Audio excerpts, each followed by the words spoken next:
welcome to the OnStage Colorado Podcast. I'm Alex Miller. And I'm Toni Tresca. Yeah, we're recording on President's Day, February 17th, so you're hearing it on the 18th or after. So lots of theater on stage in Colorado right now. And in this episode, we're going to focus on the theater experience and ideas for how it could be improved. Since theaters are always trying to figure out how they can, get more people into their shows and gain more revenue and things like that. We're coming at it as, a couple people see a lot of theater. Yeah, so we're going to assume that you've already got the kick-ass show, but we're going to focus on just how you can make the overall experience better for patrons. I mean, you can improve it even 10% or so. Yeah. I mean, it can really make a difference. Yeah. So we'll get to that shortly. And then later in the show, we'll have an interview I did with Chris Coleman, the artistic director at the DCPA Theater Company. Yeah, I'm really looking forward to hearing that conversation. You guys are digging into the new play summit, Yeah, if absolutely. I understand correct. Can you talk a little bit more about your conversation? Yeah, so it was great to catch up with Chris. We focused on the upcoming Colorado New Play Summit, which is this year is March 1st and 2nd at the Denver Center. So this is the annual event where 4 new plays are given readings, so they're not done yet, and they get audience feedback and things like that. So we kind of just did a simple ran down this year's offerings. Who are the playwrights? What are the plays? What are the scripts? And Chris talked through them and kind of why what made them interesting to them as they were picking from probably hundreds if not thousands of scripts.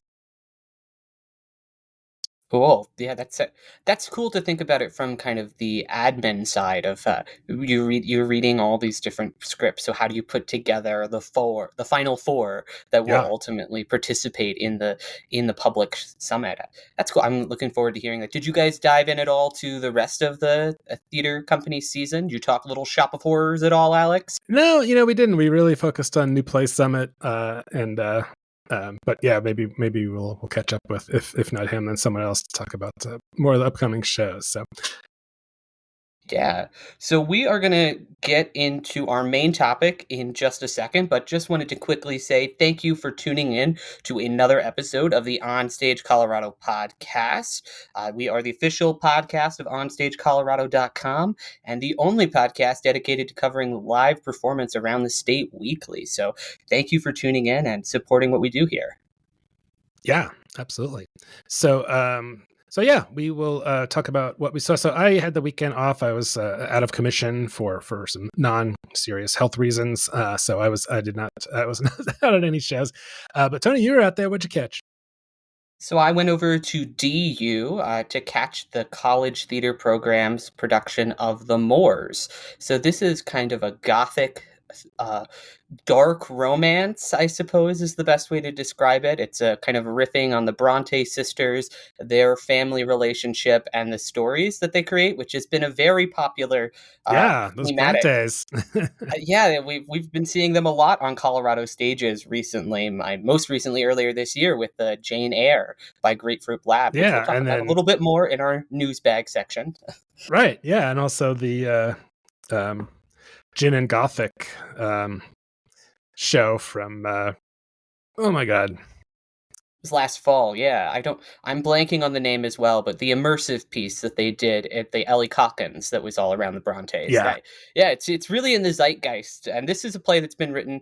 It was written a little bit before this current Bronte moment, I suppose we're having. But it's directed by Ann Penner, who is a Colorado actress as well as professor over at DU, and it was very, very well done. It's very unexpected, and the story is quite surprising.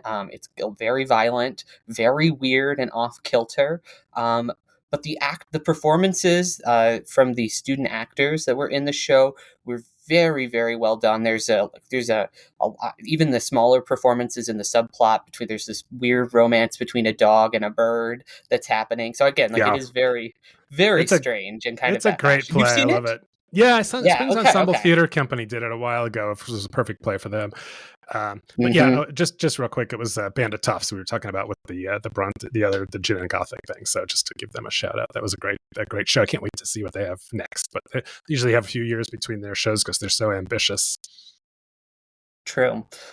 But yeah, so then you're very well aware of the strangeness of the show. The Arvada Center did it a couple years ago, and it was actually interesting. Brian Malgrave, who is their resident scenic designer for the Arvada Center, he designed it when it was in that production, and then now he's back over here at DU, and he did the set design for this production Oh as wow! well.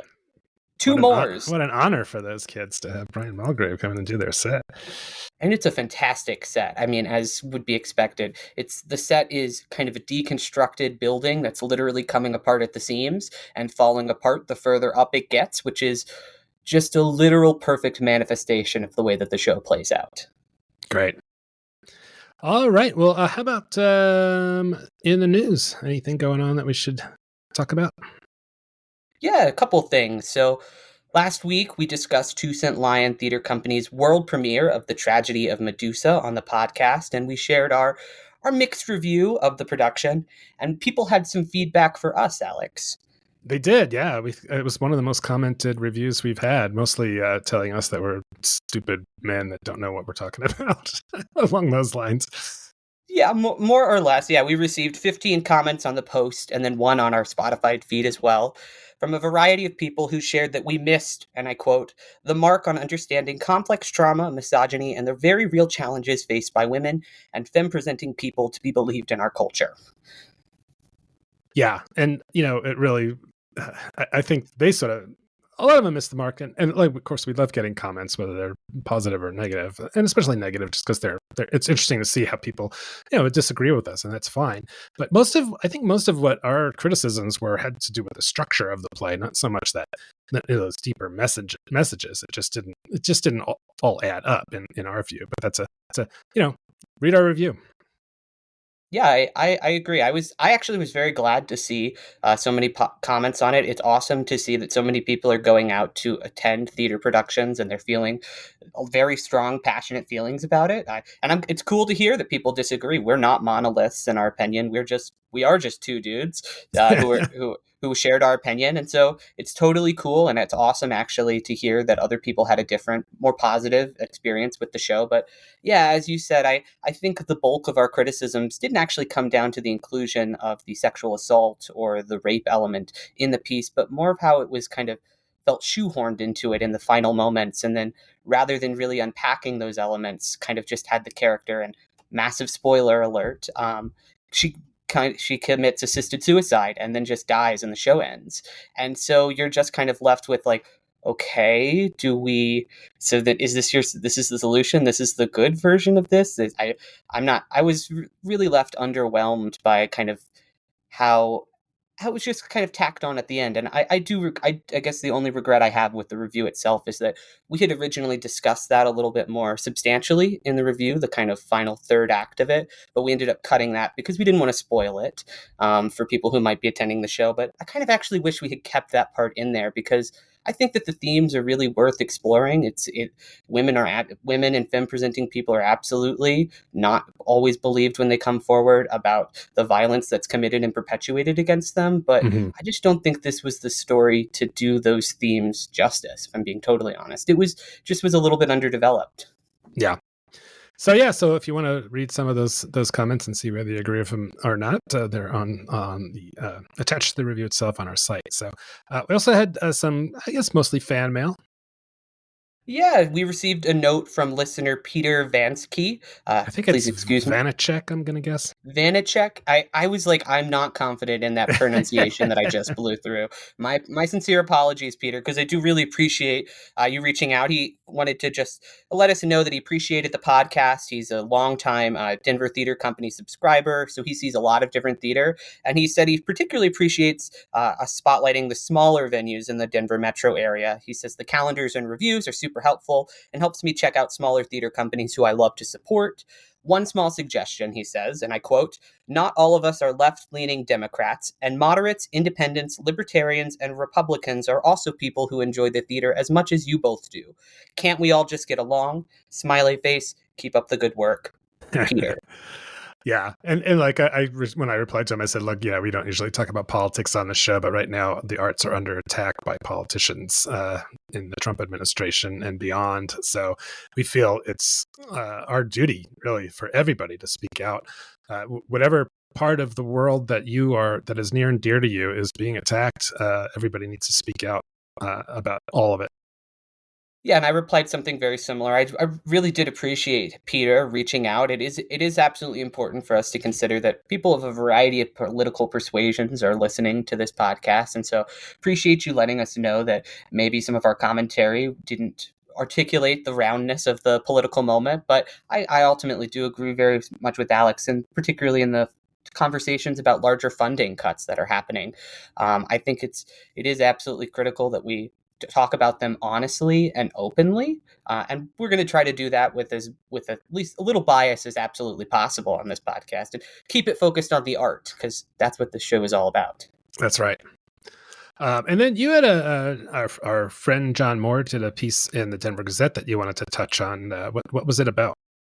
So it was about this topic that we were just talking about. So my apologies, Peter. We are going to talk a little bit more about politics, but I hope you'll stay with us. I think that this is an important conversation about funding, that it really gets to the heart of this issue. John Moore over in the Gazette published another piece in his kind of ongoing series about the terrifying state of the arts in America, and it was entitled "The Arts: An Entitlement or an Engine?" It was originally published on February 16th, and I thought it was a pretty interesting read. Did you get a chance to check this piece out, Alex? I did, yeah, and I thought it was nicely done. I thought he did a great job of picking out two theater company productions and assigning actual numbers and just kind of illustrating it that way. But he also talked about sort of the transactional nature of a lot of these opinions, especially from the right, where he says they tend to see art through the same intractable economic lens as a public good, perhaps, but one that should they choose not to partake in, they should not be made to help pay for it with their tax dollars. Black, white, no colors, other colors in between. So the assumption that there is no greater good from the existence of art unless they directly participate in it, which would be like me complaining that about $2,000 of my annual property taxes go directly to public schools, even though I have no kid in their schools. But I happily pay those property taxes because I want our public schools to succeed and graduate capable, competent people into our workforce. And the whole thing is, that the typical play or a lot of things, they're not going to survive by ticket sales. They need more. Yeah, that's kind of the crutch of Moore's argument, is that Americans are facing an unprecedented question about what they're willing and not willing to subsidize with their tax dollars. And I think with that in mind, Moore explores the value of art relative to its cost. And the analysis focused on two shows, which I've actually seen both of them. It was Grapefruit Lab's Jane Eyre and the Catamounts Ghost Quartet, which were both very slickly produced shows, excellent pieces, and they sold every available seat for every performance for both of the runs of those shows, but they did not cover the total cost of mounting those productions. Yeah, which is not shocking to hear as nonprofits. That's just not how the model works. It takes a mix of ticket sales, grants from local, state, and federal sources, as well as individual donations to mount shows. Yeah, and the problem is not necessarily that donations aren't there. Sure, some theater companies and arts organizations are seeing that their donors are drying up, but that's not across the board. For comparison, over in the opera world, I was talking with the outgoing general and artistic director Greg Carpenter last week, and he shared with me that the production costs for staging full productions have increased by about 40%, while the annual donations are only increasing by about 3 to 4%. And the math on that just doesn't math without adding that additional infusion of grant support from federal, local, and state sources to subsidize the process of creating art. Yeah. Yeah, and it really is important to raise the issue that nonprofits are struggling, and now it's just getting worse with some of these terrible decisions. A civilized society supports the arts, full stop.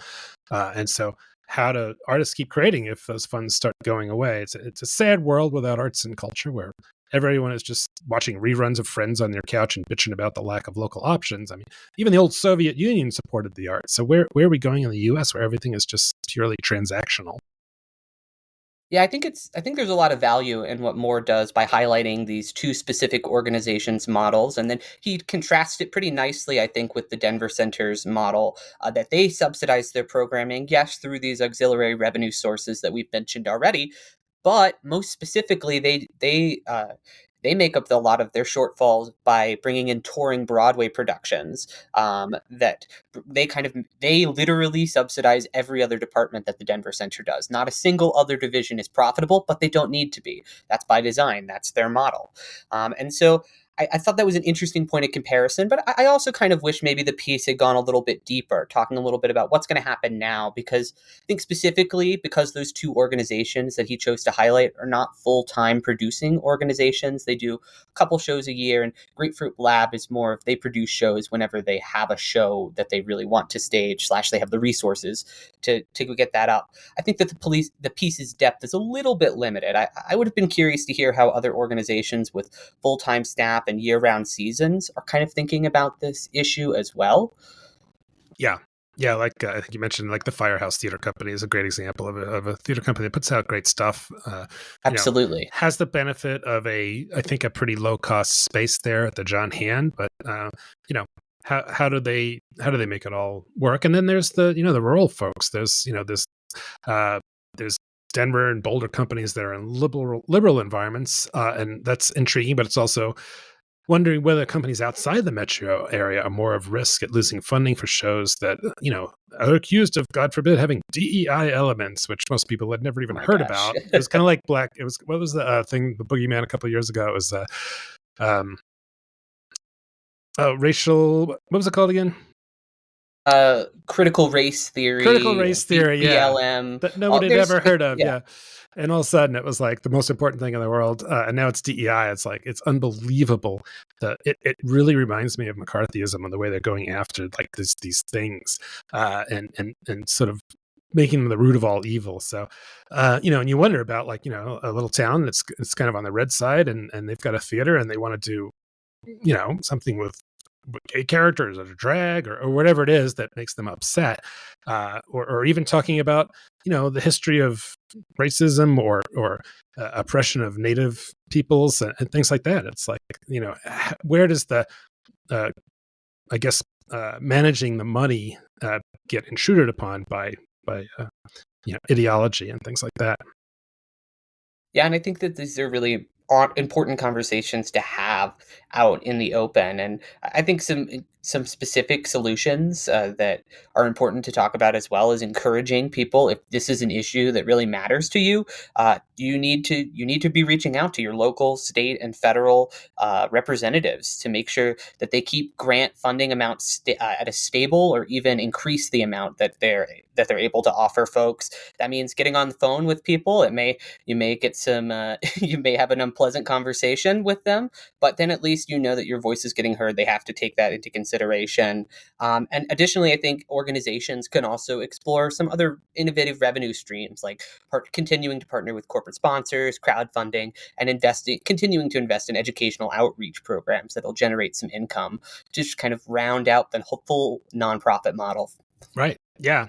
Or even, a lot of the colleges and universities have great performing spaces that sit empty a good part of the year. That could be, some opportunities there for partnerships where, some of the theater professionals in the private sector can provide some, internships or teaching, in exchange for some of those, whatever it is, the prop shop, the stage. But, let's not forget the role of the audiences. If people truly value the arts, they'll show it by attending performances, donating when possible, and advocating for policies that support the arts. So without active community involvement, the arts will continue to struggle. So I think that's true. So one final note, I would just say that, OnStage Colorado was created to help fill the holes left by the reduction in arts coverage in newspapers. So I say this is our direct action, and I'd encourage anyone who's also in the communications business or anything that's like somewhat theater adjacent, like maybe you're a construction, you have a construction company, you can help with sets, or to help their local arts organizations however they can. If you're a graphic designer, you're marketing, advertising, ticket sales aren't everything, but every empty seat is a missed opportunity and lost revenue. So any help to fill them is a big plus, which sort of leads into our main topic of making the theater experience better. Incredible segue, Alex. So yeah, many of our listeners are theater folks. So this one's for you, and we come to it both as media and communications people with lots of experience, as well as avid theater goers who see tons of shows. So we wanted to summarize all this and make it available. Let me just back up there. So we'll summarize this and make it available for anyone who'd like to follow any of this sage advice. But for now, we're just going to talk through some of our thoughts. So before the show, go ahead. And these are not going to be thoughts focused kind of on the marketing or community building aspects. We're going to save our thoughts on those two elements for increasing audiences for a later podcast episode. These are specifically on the actual experience of being in a theater. What is it like as a theater goer when you walk into a venue to attend a show? What are those pre-show elements? What about that's happening before curtain goes up, during the show, and as they're leaving the theater? Exactly. Yeah, and we're going to talk about some of the pain points that that we see. So the first thing is the first thing people want to know about your show is what is it about, and that's the main thing people are looking for. So the more completely you can answer the question beforehand, the more interested they might be in the show. Or conversely, if they're really not interested, then you won't have an unhappy person sitting there watching a show they can't stand. And what do we mean by that? I think that it is important in a synopsis to indicate the kind of genre or the tone of the piece so that people can be made aware of if that's something that they're interested in. There are oftentimes genres that just certain people will not see for any reason. So if your show has a horror, a psychological thriller element to it, you should definitely make that clear so that people who are not interested in having that experience don't come to your theater and then walk away being like, I hate that. I'm never going back into that place because they advertised Misery as a light romantic, unconventional romantic comedy that explores people with big personalities. Right. Yeah, I guess that's technically how you could describe Misery. Is it the most accurate and most helpful for an audience? I might say no. Yeah, no, it's really important. And it's amazing to me because, I enter a lot of calendar items into our, on our site for shows. And a lot of times if it's a show I'm not familiar with, I'm like, I don't even know if this is a comedy or a drama or a dramedy, or I can usually tell if it's a musical. But, sometimes people just forget to include that information. It's like, look, not everybody knows what every play is about, even though you think it's like, a part of the canon that everybody should know about. It's like, well, you've got young people, you've got people that maybe they're new to theater, whatever. You got to tell them what it is. I'll never forget a conversation that I was having with an editor, and I said something about, this is one of Sondheim's work, and they're like, who? And I was like, Stephen Sondheim, the musical theater composer. And they're like, I'm going to just stop you right there. I don't know who you're talking about. I don't think a majority of mainstream people know what you're talking about. And my bubble burst. In my mind, I'm like, everybody knows who Stephen Sondheim is. He's written all these amazing musicals: Assassins, Into the Woods, Company, Follies. He's West Side Story. And they're like, well, I've heard of West Side Story, but I didn't know he was associated with it. Right. And so I think it's just reframing. Not everybody is in the theater world, and ideally your audience is not only theater people. Exactly. And the person that knows everything about theater is paying the exact same price as the person that just, his last thing he saw was at the tractor pulls or something. It's money's money, and you want to get in there and tell them what it is. So the other thing that I really like to see is when I go on the website, I love to see the cast and the creative team. And some theaters are really good at this on their website. Some of them just really don't. A lot of them, it's like, for God's sakes, put the PDF of your playbill up there. It's easy thing to do, and only a handful of companies that do that. Photos and bios are great, but short video bios are even better. And everybody's got a video camera in their hand with their cell phones, and also there's all kinds of little, just short little videos, just get on your socials and things like that to familiarize people with the cast and the crew. And speaking a little bit of those kind of promotional photos and videos, a general note for how to distribute those photos: get them out into circulation. Don't sit on them. Don't wait to be asked by media outlets for images. Be proactive in that. Send that out. Stories, if speaking on the other side of the of the news environment, stories can't move forward and we can't publish until we have images that are up to snuff. If we don't have high quality images in our hand by the time we want to run a story or we're interested in publishing something, a story can die right then and there and never see the light of day. So be proactive in that. Make sure you include all relevant information. So we're talking about who's in the picture, what is going on, and then who took the photo. Yeah.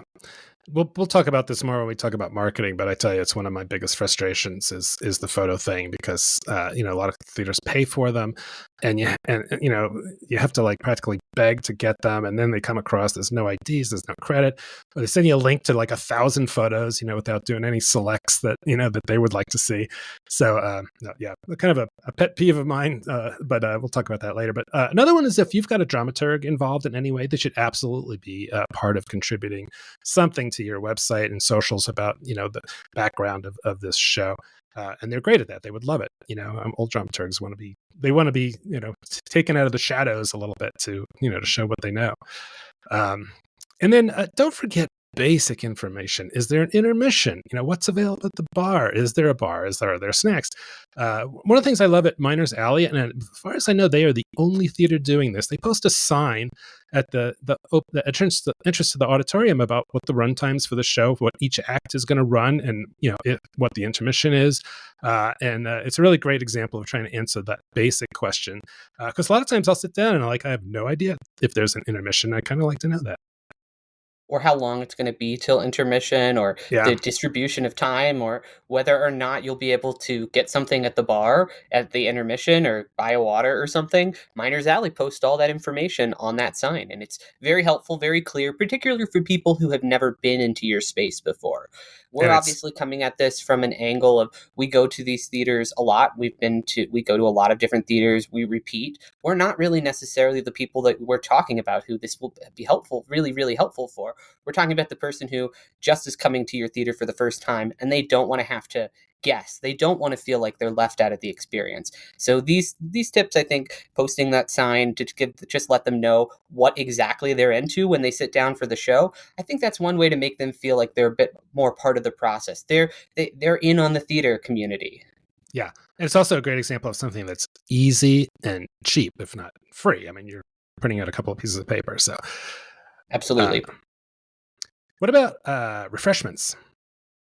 Yeah, so I think that refreshments are they're a critical part of making, as we talked about, the nonprofit model is not easy, and it requires a diverse amount of revenue streams in order to make that bottom line, and concessions are absolutely a part of that. I don't deny the reality of it, but I think if possible, you should focus on stocking your refreshment area with snacks and beverages that don't make a lot of noise, because you do want to consider the larger theatrical live experience that you are in. And so if you have candy in noisy bags, or popcorn in like crinkle plastic bags, or worse, those kind of like those popcorn sleeves that are super crunkly and make a noise if you even move it a little bit.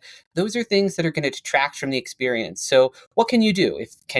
I've seen some places they'll open the bag for you and they'll put it in a separate container, like a little bowl that doesn't make as much noise with the snack. It's much easier to pick it up. Encourage your patrons to open if you can't avoid the bags for whatever reason. I understand maybe you don't want to introduce another element to the process. Encourage your patrons to open stuff before the show starts. Just make that a part of your pre-show speech, which we'll get to a little bit more in a second. Make that a part of the process. When you tell people to turn off their phones, ask them to open up any snacks or open any beverages that they may have at that time, because the last thing you want to hear is when Hamlet's giving a soliloquy, a nice from a Coke can or something opening up. Oh God, yeah. John Moore, in one of his, he did a story about theater etiquette. One of them is like, the worst people are the ones that are opening up something like it's a bomb squad trying to defuse a bomb. They're doing it very slowly, and if you're the person next to them, you're just kind of watching them and listening and being like, oh, for God's sakes, rip that Band-Aid off. Just do it. Open the damn thing. So another thing is just like, don't gouge, but don't avoid the possibility of making a few bucks, and I think theaters miss the opportunity to they'll maybe they take the cheapest thing they can get from the distributor, and it's often like the bigger breweries. It's like, sell beers and spirits from your local breweries and distilleries, because people appreciate that and they won't mind paying an extra couple bucks for it. Vintage Theater and Littleton's Town Hall Art Center are great about doing that. They've got they've got relationships with the local breweries in their area, and they make sure that their bars are always stocked with stuff from the local regions, and that seems to be a big hit with their patrons. And if people recognize it, they're a lot more likely to buy. Yeah. Did you say Town Hall? I did. Okay, I because did say that's one of the Town ones Hall. that I kind of would push back on that, because they only sell the sort of faux craft beer that Coors makes, and it's not the greatest.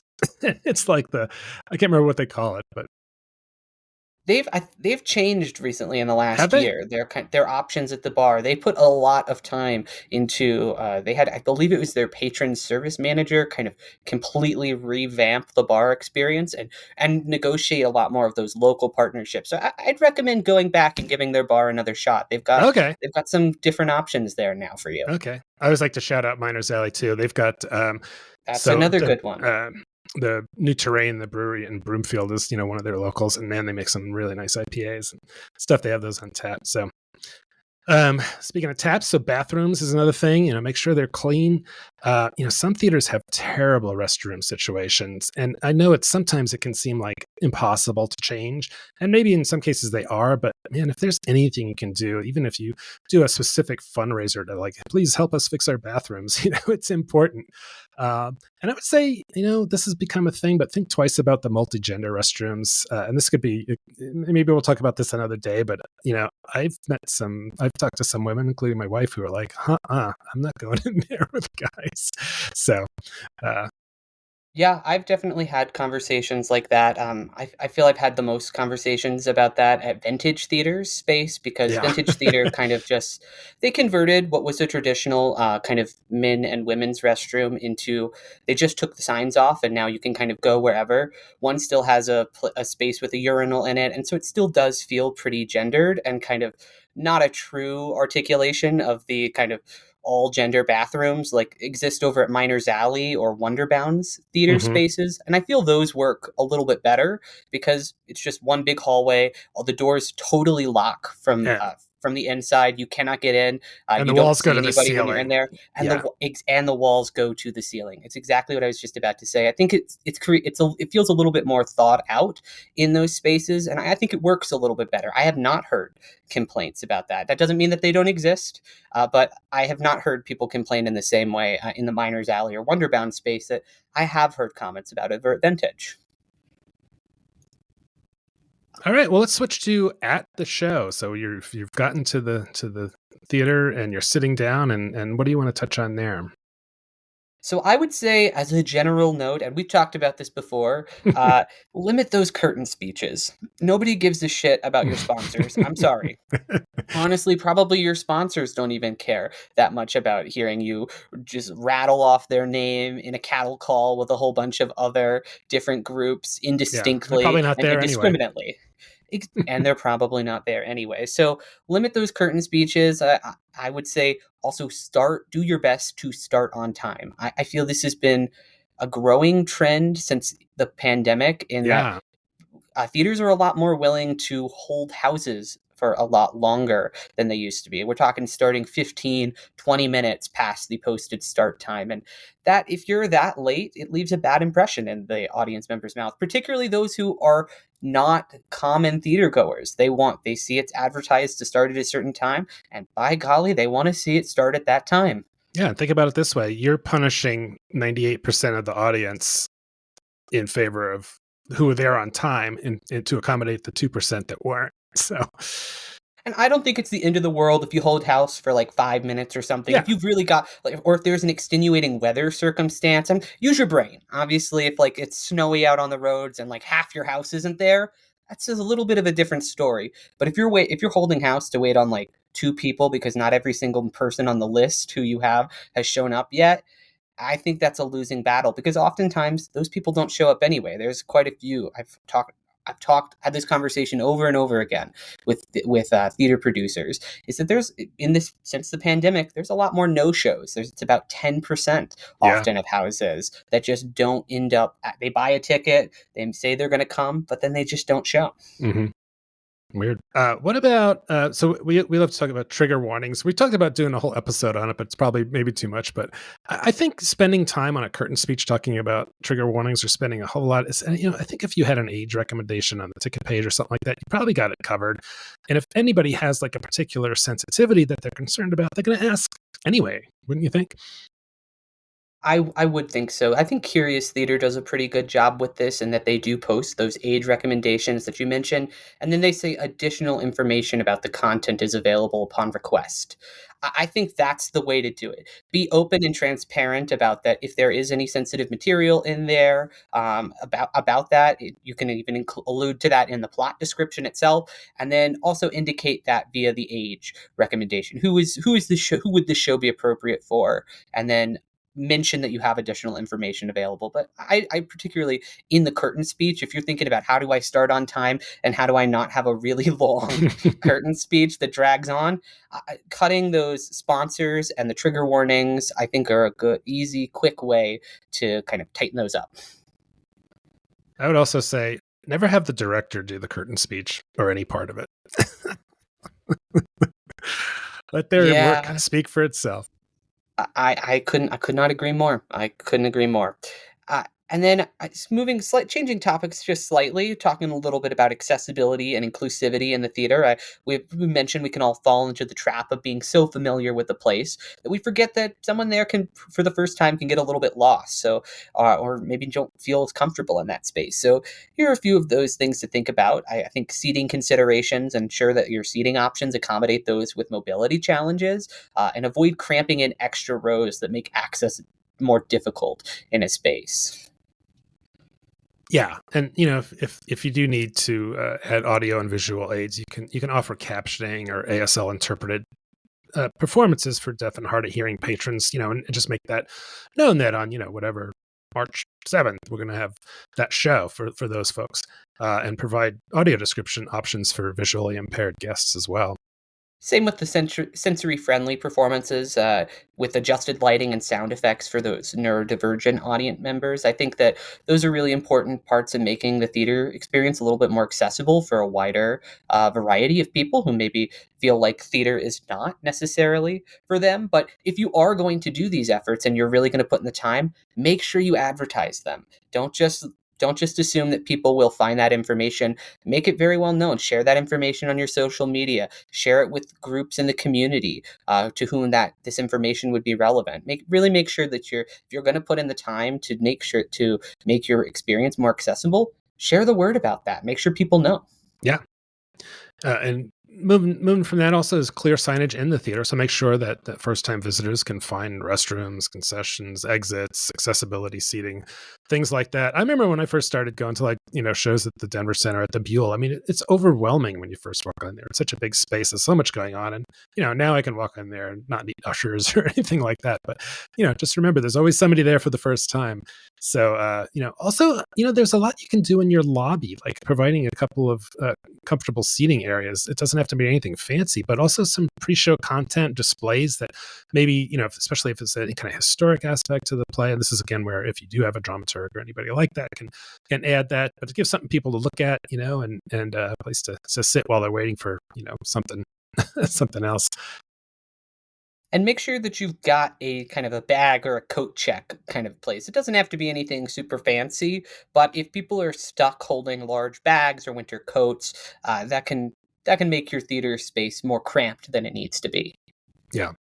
And just in case you're ever sitting behind our friend John Moore in the theater in the wintertime, if you really want to piss him off, just make your coat kind of flop over the side of the seat so it's encroaching into his leg room, and he will write a column about it.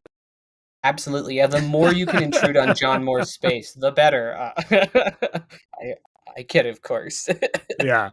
All right. Well, it's true. A lot of people don't realize, they're big puffer coat that can convert into a 3-man tent it really would have been better off to be in the coat check. So, what about after the show, Tony?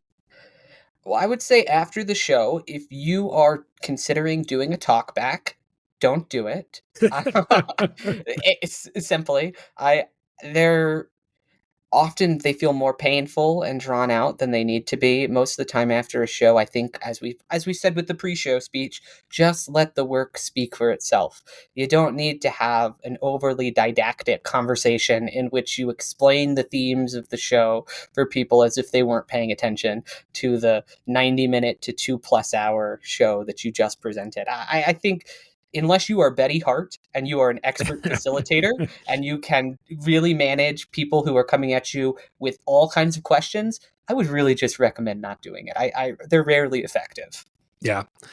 Yeah, I think it's something you could argue back and forth depending on what the topic is. And some people, I think some people do enjoy them and stick around for them, but definitely think about if it's worth the time. Usually, actors want to get the hell out of there after the show. So, what about? I've kind of wondered about, like, sometimes theaters will have the cast pop out into the lobby in costume before they even get to the dressing room to say hello to people on the way out. Do you think that's a good practice or not? I like it myself. I think it's kind of fun to see them. I actually do too. I think if you were going to do a kind of post-show engagement with folks, make the artists available to them in the lobby afterwards so that they can have those kind of more one-on-one intimate conversations with folks. I think that particularly if you're doing a musical or kind of a broad comedy, I think that that's a really effective way to engage the audience and make them a part of the experience. They get to take photos of people in their costumes, which they're much more likely to distribute on social media than they are if they just take a picture of the program or the set or something. I know a lot of people distribute those, but I see Candlelight, for instance, is great at doing this. They almost always have folks coming out into the lobby afterwards, and I see so many photos on social media of people with like, I remember when Cats was up there at Candlelight. All the cats all over social media all the time. Yeah, have some kind of backdrop if you can swing it. I think it's probably more appropriate for musicals or comedies, especially kids shows, because if you've got the Little Mermaid or something, I mean, for sure, get her out there taking pictures with the kids because they get a kick out of it. And some people, they might feel, I don't know if intimidated is the right word, but just like they might not feel like they want to approach an actor they just saw playing somebody else on stage, and they can just walk past if they want to. But some might want to engage. So. And then the following day, so when folks they're at home, they've just seen your show, I would really recommend sending a survey email pretty quickly after, probably the next day or the day after.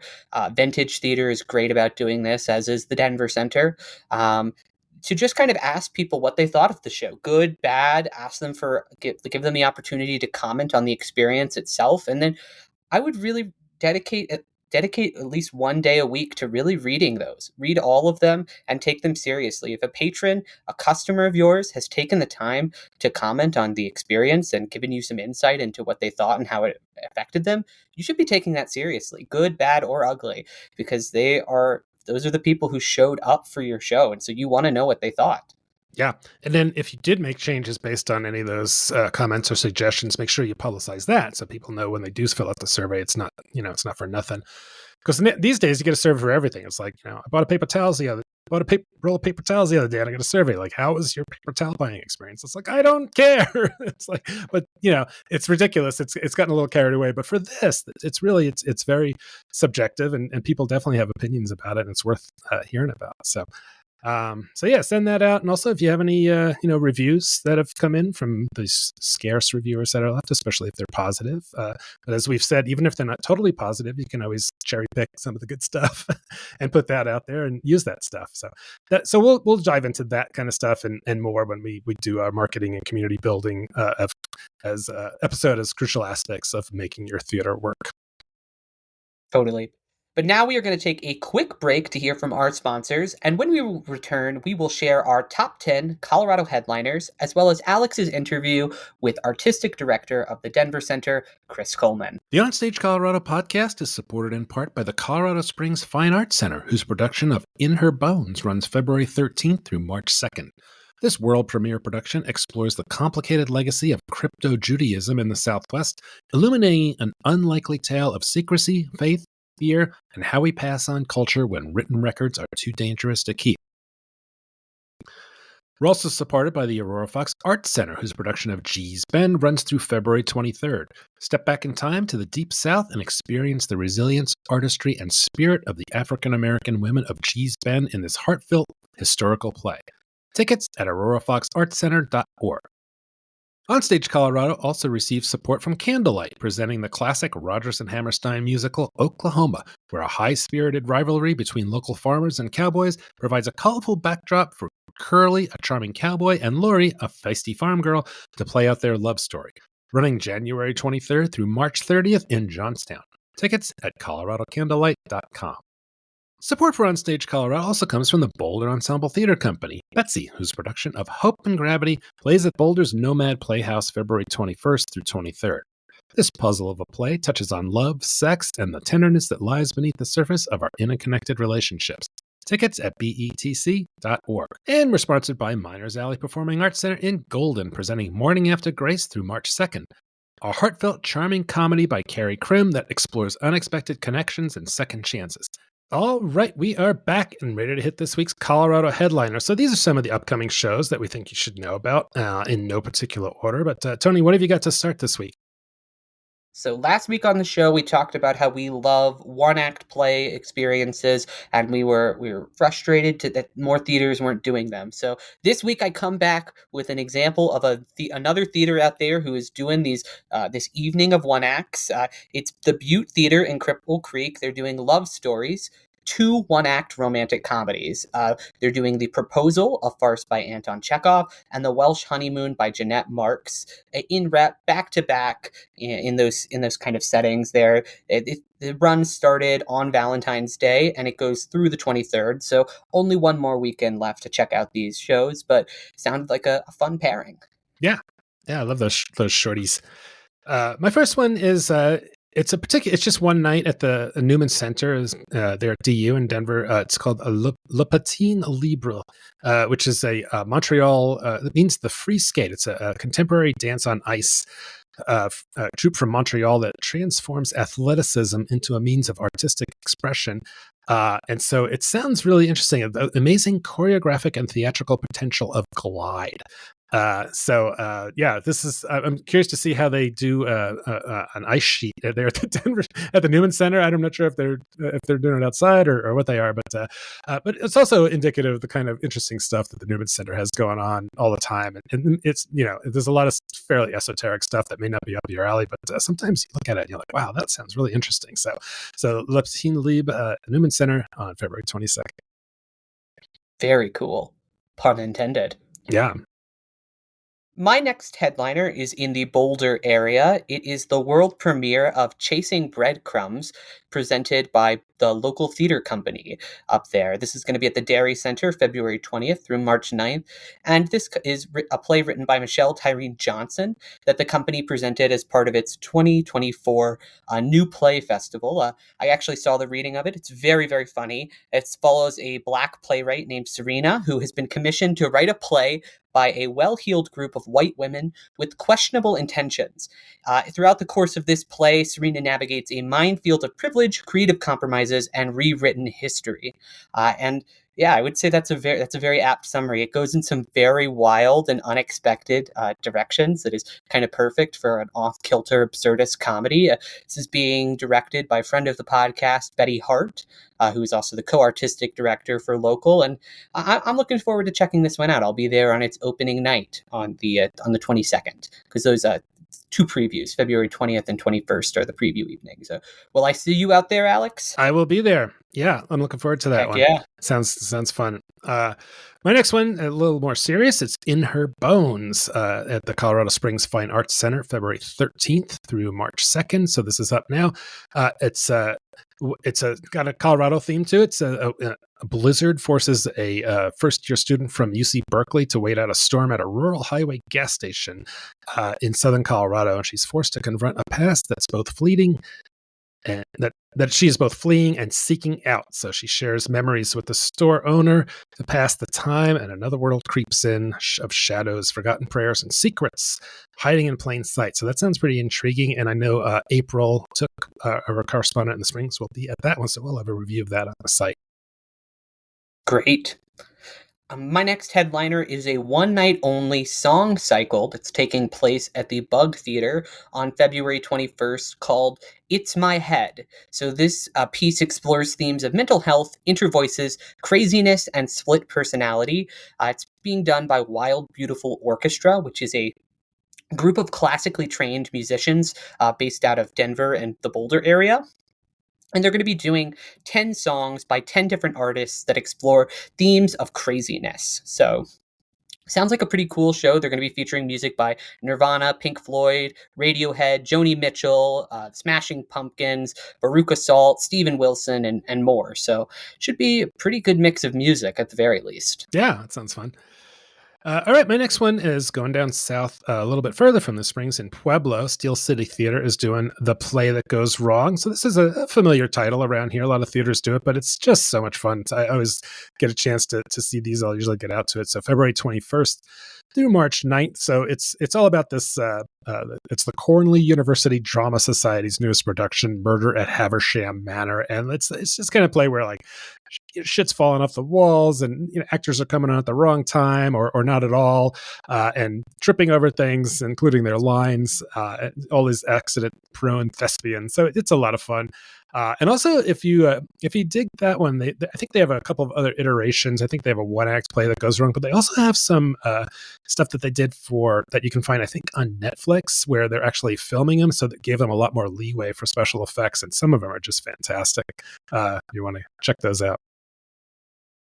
Yeah, the filmed ones are really fun, and then they've done a couple of them. Like they did the Peter Pan Goes Wrong too. They've like a Christmassy version, so they're riffing on this theme that it's very funny. And I agree with you. Seeing how what they execute on like a television budget, oh, it's very fun. Yeah, there's one where the room is just literally sideways. That's just unbelievable. Yes.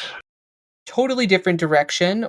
My next headliner is a serious, brooding opera. It's one of the most famous opera productions of all time, La Boheme. It's being done at the Ellie Calkins Opera House in Denver from February 22nd through March 2nd by Opera Colorado.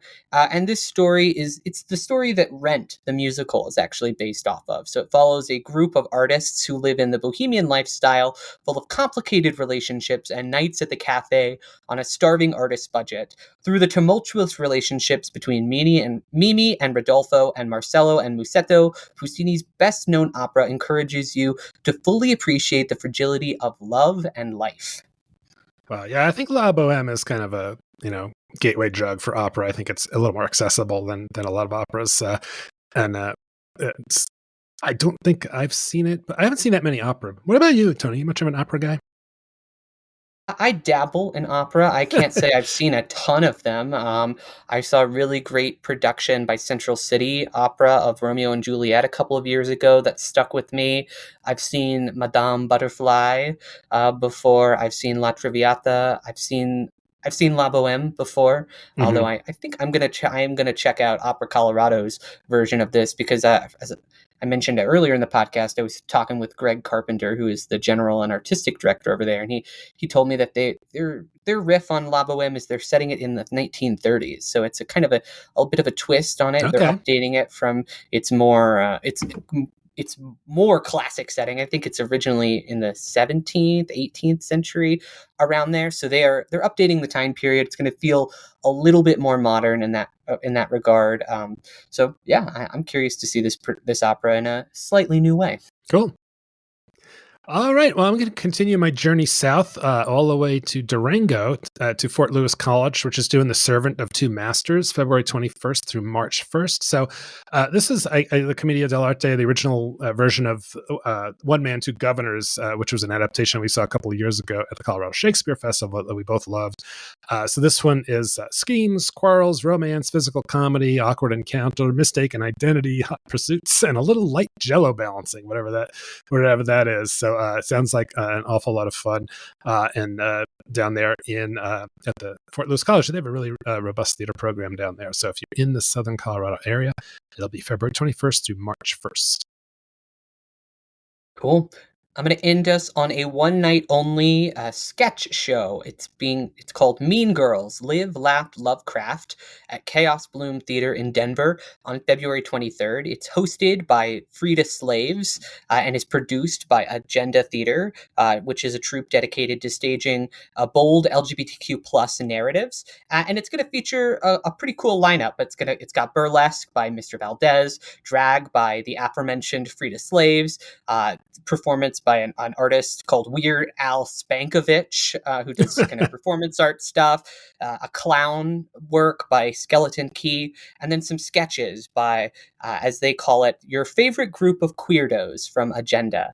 That's what they say in the marketing materials. So I've been to a couple of these Mean Ghouls shows Mean that Agenda Ghouls, Theater okay. has. Yeah, Mean Ghouls. It's that Agenda Theater has done in the past. And they're always a really kind of raucous, loosely sketched together night of fun. So would definitely recommend getting out to Chaos Bloom to check out the latest iteration of Mean Ghouls if you're free on the 23rd. Yeah. Well, and after that, you can go see Mean Girls. The touring Broadway production of the musical will be at the Buell Theater February 25th through March 2nd.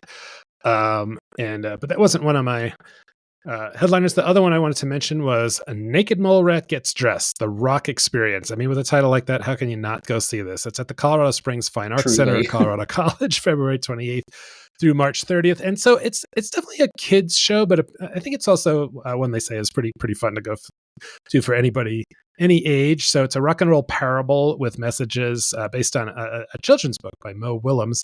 So Wilbur and all his fellow naked mole rats in the tunnel have always been naked, and they're wondering what other possibilities are out there. So Wilbur discovers a love for clothing and style, and when word of his new passion turns the tunnel upside down, he proves to everyone that there's no need to be just like everyone else. So some familiar themes there of fitting in and breaking out, things like that, but sounds like in a really fun way. So that one is at the Fine Arts Center. Those are our headliners for this week. What are you going to be seeing around the state? If you've got a show that you're excited to check out, feel free to hit us up on social media or shoot us an email at info@onstagecolorado@gmail.com, and we'll share information about that next week on the show. But sit tight, because right now we're going to throw it over to Alex's interview with Chris Coleman to get the skinny on this year's Colorado New Play Summit. So we are here with Chris Coleman, the artistic director at the DCPA Theater Company. Chris, thanks so much for being here today. Absolutely, my pleasure. So tons going on, but the one thing I wanted to talk about related to the Denver Center is the Colorado New Play Summit, which is coming up March 1st and 2nd. It looks like another cool lineup this year. And I just wanted to ask you, for those who aren't familiar, can you just give a quick rundown of what the New Play Summit is? Yeah. I think I traced back that the Denver Center's first effort at doing a new play gathering of some sort was in 1985. It was called something else for a long time. I can't remember. Prima Facie, maybe. Uh-huh. And then I think 18 years ago, my predecessor, Kent Thompson, he wanted our new play efforts to be organized in a way that could attract folks from outside of Denver as well as inside Denver, and so put the whole package in a weekend and draw people to it. So he decided we'd call it the Colorado New Play Summit, and it is basically the two world premieres. So you can come in for a weekend and see the two world premieres that we've got on stage productions, full productions, and then 4 workshops, staged readings of new plays.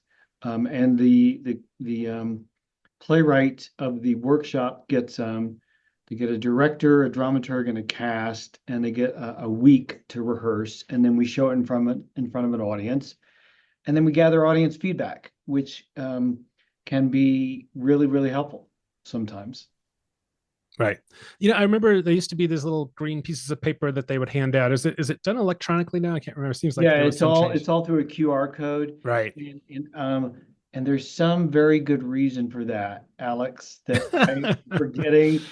I can't remember if it's because it's so hard to read people's handwriting, or I can't remember, or if it's just speed of putting it together. Yeah. Yeah, a lot of times, well, I mean, you get this little golf pencil or something like that, and then you don't have like a surface to write on. So yeah, I'm sure there were a lot of things that were Yeah. indecipherable. So, Yeah. a little bit about again for people who may not be familiar, and not a lot of people get out to readings. What is that experience like? And I will just say from my own experience that these are extremely well cast. They're really well produced readings, and you might see them and think, wow, how could they ever improve on this cast? I hope they come back if it's done live. So it's not off the cuff by any means. There's a lot of production that goes into it, right? Yeah, and it's so interesting that you say that, because I definitely have had people like who came for the first time who are like, I'm thinking of reading, like I'm going to be bored, or like somebody's just going to be reading the play to me. And it's remarkable if you've got the right actors. It's remarkable how resonant something can be in that format. Sometimes people say, I preferred that to the actual production, Right. because, and I think it's because your imagination is filling in so many of the blanks. So it can be very powerful in that setting, and it's definitely, I know a lot of people here in town get excited about it because you get to be on the ground floor, and you see something like, Lauren Gunderson's The Book of Will, and you see the reading and you think, oh, that's really wonderful. I hope they do it. And then we do it, and then it gets 50 productions around the country, and you get to say, hey, I was there when it was first heard by a public audience. So I think that's part of the fun of it. Right. Yeah. So just as a reminder, the two shows up right now at the Denver Center are The Reservoir by Jake Brash, Denver playwright, who's we heard 2 years ago, I think the 2023 summit, as well as Sandy Rustin's new play, The Suffragettes' Murder, which was that 2023 as well? Yeah. I think so. And I'm amazed that you remember what year they were written, because I'm like, you don't ask me. Yeah. Yeah, well, I know it was fairly recently. Yeah. It's pretty rare that it would be the next year, right? Yeah. But those are both fantastic plays that I think everybody was really impressed by the readings. And I haven't seen Sandy's play yet, but Jake's is great. So can you talk a little bit about the process? How many plays who reads all these submissions to winnow it down to 4 plays, and what does that look like? Well, if you go on our website right now, it tells you that we don't accept any unsolicited submissions from writers, but that does not seem to deter anybody. So we still just get an inordinate amount of plays come our way. And sometimes they come from agents, sometimes they come just directly from the writer, or a lot of times they come, like The Reservoir came to us through a director that we had worked with, Shelley Butler, brought it to us. So tons and tons of plays. And we have a director of literary programs, Leanne Kim Torsky. We have a literary assistant. And then we have some freelance readers who all they do is read scripts and create a report on them. And they go, these scripts, when they come to us, they go into one of 2 pathways. One is either for the season, if they've already been produced, or for the summit. Those are kind of the 2 ways that we look at a script. And so Leanne is kind of the first gatekeeper. She looks at all of these reports from readers, and then she reads stuff herself. And if something has generated a fair amount of excitement, she will read it and she'll ask for a second read. And then she creates a list of, I think we start with like 15 possibilities that she brings to the rest of the artistic team, and then we read them all and narrow them. And the lens through which I'm looking, well, there are a couple of lenses. One, would we produce it? Because there are a lot of interesting scripts that we could spend some time and give some resources to developing, but that's an investment. And so for me, I really want to think any of these we could say yes to if we end up being excited about what shows up in the summit. And okay, yeah, and then we look at the budget. There are definitely projects that come in that are super exciting, that are just a little too big for what we can accomplish right now. Whether that's in terms of time that would be required, size of cast, or the number of out-of-town folks it might require because of a special ethnicity. And then the other things I'm always looking at is we've done a lot of work by Latino authors because of how big that population is here in Denver. And so we're always looking for opportunities to continue that relationship. And and if there's something like this audience likes smart plays, it likes plays that have a historical connection. So if something comes along that is kind of in that vein, I'm like, let me pay a little bit more attention to that. Okay, so that would kind of include the suffragettes' murder, which is kind of an alt take on a particular period in history, but definitely does have that historical aspect. Yeah, yeah, definitely. So definitely you want plays that are that would potentially be made into a full production, and you also, like any theater choosing shows, you want to choose plays that are challenging artistically, but also will hopefully be commercially successful as well. So you think it's something that might be a hit. Well, hit is what does that mean? What I know is like this audience, this company has given audiences a very robust diet of plays with strong story, strong narrative through the course of our history. So I probably, if something came to me that I thought was brilliant, but was really nonlinear or really visual in the way that it was telling its story, I'm like, we don't really have a precedent for that. We could try. Whereas there are some companies, in the country that might, like American Repertory Theater in Cambridge, Mass, that might feel more confident choosing something a little further outside the box. So that's definitely something I think about. Uh-huh. And what about Western themes? Do you kind of lean towards those a little bit as well, since we're I love it. I love, we call ourselves part of the regional theater movement or part of the resident theater movement, if you will. And I love things that tie us directly to this part of the country.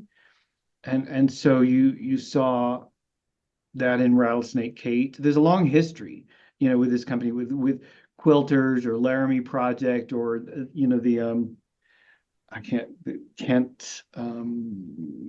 think of the name. The three plays that were about life on the plains, early life on the plains. That's definitely been part of our history. And Jake's play, The Reservoir, is a very different take on that. With a very personal Colorado connection, but it's so fresh in the way that it's telling that story. It is a Western story, but you don't think of it in that regard. And then there's something like Cowboys and East Indians, which we read last year, right? Which is a very particular and new Western story. So I love things that have a particular connection to this region. That gets me excited, and I know it gets our audiences interested. Uh-huh. Yeah, for sure. That just reminded me of Cowboys and East Indians. That was a really interesting script. I don't know where that one's gone, either here or anywhere else, but yeah, that would be a fun one to see produced. Well, let's switch and talk about this year's playwrights. So there's only 4 of them, so we can go through and talk a little bit about the playwrights and these scripts. So the first one is Bog Friends by Jose Sebastian Alberti. So what can you say about that one? He goes by Sebastian, and Sebastian is pretty young in his career. I believe he just finished or is just finishing his master's degree at University. That was my reminder. University of California, San Diego. And it's quite an interesting script that is, it's a little more out there than some of the stuff that we've done. It definitely plays with time in a way that I think is quite interesting, and is both speaking to the present and the long ago past, and I think is quite fresh and interesting. So I'm very curious to see what he's like to work with in the room. Yeah. And so bog friends, what does that refer to? Well, it's a takeoff on Boyfriends, but the central characters are two anthropologists in a museum in Ireland who are doing research on this ancient bog, and what they learn about the people. I think it's 5,000 years prior, from what they can learn from what's been left in this particular place. So it has a couple of meanings. Okay. Great. All right. Well, the next one is a script by Carrie Perloff called "If God Were Blue." Carrie she was the longtime artistic director at American Conservatory Theater in San Francisco. And she's a wonderful director and also playwright. And I knew her as a director and a fellow artistic director, but I didn't really know her plays. And she sent this to me maybe 6, 7 months ago. And I'm thinking, I'm obligated to read it because she's someone that I know. So I'm reading it just, right. Out of obligation. But very quickly I get pulled into it because it's about an actual competition that was set between a painter in the Renaissance, Bastiano, who collaborated with Michelangelo, and they were competing against Raphael to create a new painting for a church, an altar in Narbonne, France. And the cardinal kind of set them against each other. And it is inspired by the history, but it is a very kind of irreverent look at it. But it's quite interesting because the stakes of what it meant to paint something in that period, I think it's 1516, were supremely high. And it's very funny and fresh. And I keep saying fresh, but it feels different to me. Mm-hmm. So I think and it definitely has that historical kind of thing that I think our audiences will respond to. Right. That sounds really interesting. Yeah. So this next one has the most interesting title, I would say. It's How to Conquer America: A Mostly True History of Yogurt by David Myers. What's this one all about? Well, and David Myers, he had a wonderful production up at local theater last season. And David, I'm not going to remember the exact origin story, but I think that this thought came to him from, was he commissioned or something from Dannon Yogurt, about the actual history of the company. And he just got so intrigued because it's really about the invention of marketing and the people that in America and the people that kind of played pivotal roles in that. So it also has a very strong Jewish theme, and because the people who were creating Dannon Yogurt and kind of the marketing campaign that put it on the map were coming out of a lot of trauma after World War II. So it's complex. The structure is complex and has multiple time periods. I'm seeing a theme here that I hadn't realized. Yeah. Until I'm talking to you. But it's very funny. This one is quite funny. Okay. Yeah. Great. Well, he had his play 237 Virginia Avenue premiered at local last year. It was a fantastic script. Really, really a very innovative script. Well, so really... and I think that production. Leanne went to see that production and was so struck by the sophistication of David's voice as a writer that she's like, "What else have you got?" Right. And I think that's how that came to us. Yeah, that's great. All right. Well, the fourth one is by Bianca Sams. It's called Rust on Bone.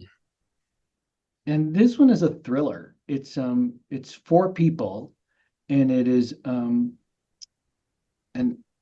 African American Latina psychotherapist. who is working with a woman, a client who has been through a lot of trauma, and she's trying to help her out of it.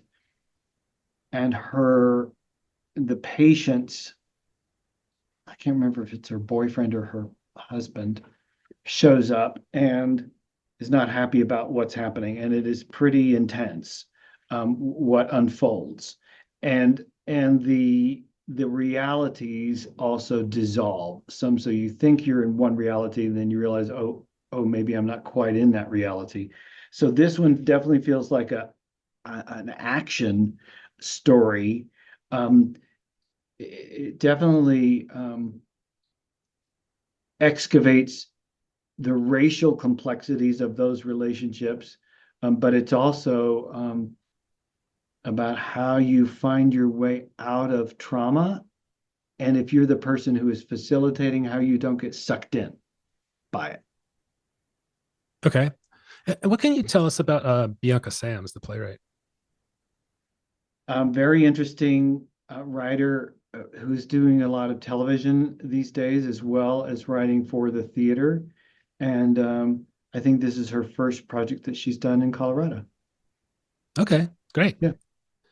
All right. Well, that's a great rundown of the 4 shows. Of course, so the New Play Summit, you can buy a pass and see all these readings, and also see the other 2 shows that are up from that we were just talking about from 2023. And there's events, there's all kinds of different things, dinners and stuff. Or you can just buy an individual ticket to go in and see 1 or 2 readings. So however you want to mix it up. And I would just say it's an awful lot of fun. It's kind of like the Super Bowl of theater for Colorado every year. So I really appreciate you taking the time to talk through it with us, Chris Coleman, Artistic Director at the Denver Center Theater Company. And we look forward to seeing you out at the New Play Summit on March 1st and 2nd at the Denver Center. Thank you so much, Alex. It's a pleasure. That Chris Coleman, what a guy. Yep. He's got a great job, I tell you. I think if you're an artistic director type, being the head of the Denver Center Theater Company would be a pretty sweet gig. Yeah, it definitely seems like a dream job, and a dream for him too. From talking with him, he's done this work around the country, but he really seems to love it here in Denver. Yeah, I would say he really kind of turned the ship around when he came on a few years back, and has done a great job with programming and stuff. So it was great to catch up with him. So other stuff coming up on the website. So we'll have, like I said, we'll have that In Her Bones review. I've got the Suffragettes Murder at the Denver Center that we'll have a review of that from Tammy Matthews here up pretty soon. Clybourne Park at the Arvada Center, Alice Caitlin will have a review of that. And then on Clover Road is at Springs Ensemble Theater Company, and our reviewer Judith Series will have something on that. And I think you were going to check out Guys and Dolls at some point too, right? I am, yeah, over at Vintage Theater, and I'll have a review of that at some point. Yep. And then, we'll do one on Chasing Breadcrumbs at Local as well. So lots of stuff coming up on the site, as well as our newsletter and podcasts and calendar and all kinds of stuff. And next week on the podcast, we are going to have an interview with some of the guys from D-Town. You're talking with Nick Rigg and Jake Bell to talk about Denver's #1 over 30 boy band, as they describe it. Yeah. Can you tease that conversation just a little bit more, Alex? I'm looking forward to it because it sounds like a lot of fun. It's a group of 5 theater actors who taking their love of performance and boy band nostalgia to the People's Building. On March 6th, it's a one-night-only concert experience, and it's made up of Randy Chalmers, Nick Rigg, Jake Bell, Alejandro Roldan, and Marco Robinson. It says they've been performing as special guests at other organizations, events, and cabarets, but this will be their first full-length headlining show. So it's an elevated cabaret that parodies the rise and fall of boy bands. So that sounds like an awful lot of fun, and they call it I think Making the Band Meets the Office. So looking forward to talking to those guys.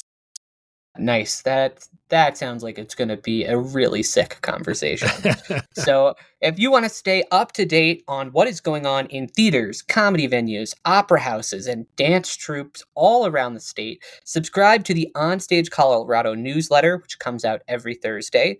And if you like what we're doing now on the podcast, please consider leaving a review about this wherever you are listening now. And be sure to share this podcast with other theater lovers in your life. Yeah. All right. Well, thanks, Toni. Thanks so much for listening. I'm Alex Miller. And I'm Toni Tresca, and we'll see you at the show.